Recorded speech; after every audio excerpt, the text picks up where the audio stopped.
পরিচয়দানকারী দায় দায়িত্ব আসলে কি? সুপ্রিম কোর্টের রায় অনুযায়ী হিসাবদারি বা অ্যাকাউন্ট হোল্ডার যদি কোনো জালিয়াতির জন্য পরিচয় দানকারীকে দায়ী করা যাবে না। অর্থাৎ অ্যাকাউন্ট হোল্ডার যদি কোনো রকম ব্যাংকে জালিয়াতি করে তাহলে পরিচয় দানকারী ওর জন্য কোনোভাবেই দায়ী না। পরিচয় দানকারীর দায়িত্ব হিসাব খোলা পর্যন্তই সীমাবদ্ধ। পরিচয় দানকারী শুধুমাত্র হিসাব খোলার দিন পর্যন্ত নিশ্চিত করবেন যে এক, হিসাব দানকারী ব্যক্তিকে তিনি চেনেন। নাম্বার 2 হচ্ছে হিসাবদানকারীর হিসাবধারীর ছবি ও নাম ঠিক আছে। নাম্বার 3 হচ্ছে তার পিতার নাম, স্থায়ী ও বর্তমান ঠিকানা ঠিক আছে।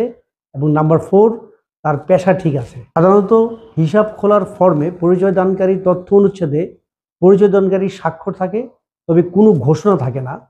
কোনো কোনো ফর্মে স্বাক্ষরের পূর্বে আমি হিসাবদারীকে কতদিন বা কত বছর যাবৎ চিনি বা the account holder is known to me লেখা থাকে। হিসাবদারীকে চিনি বা তার নামে, তার মানে এই না যে সেই ব্যক্তি ভবিষ্যতে কোনো অপকর্ম করলে বা যদি করে থাকে সেই অপকর্মের দায় দায়িত্ব ইন্ট্রোডিউসার বা পরিচয় দানকারী জড়িত হবে বা সে দায়ী হবে।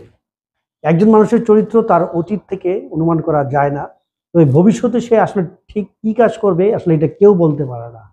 এই জন্যই পরিচয় দানকারী তার স্বাক্ষরের পূর্বে কোথাও বলে না যে আমি হিসাবদারির জালিয়াতির দায় দায়িত্ব আমি নিচ্ছি বা নিব। মামলায় জয়লাভ করতে হলে আসামির নাম, পিতা মাতা এবং তার পেশা, ঠিকানা ইত্যাদি সঠিক হতে হয়। ব্যাংক চাইবে ইন্ট্রোডিউসার যেন অ্যাকাউন্ট হোল্ডারের সঠিক তথ্য নিশ্চিত করে, যাতে ব্যাংক অন্তত মামলা করতে পারে। এই হচ্ছে আসলে ব্যাংকের একজন হিসাব অ্যাকাউন্ট হোল্ডারের ইন্ট্রোডিউসারের দায় দায়িত্ব, এর বেশি কোনো কিছুই না। অ্যাকাউন্ট হোল্ডার যদি কোনো রকমের জালিয়াতি বা প্রতারণার সাথে জড়িত হন, কোনোভাবেই ইন্ট্রোডিউসার ওই দায় দায়িত্ব নেবেন না বা ওই দায় দায়িত্বে তার আওতায় পড়ে না।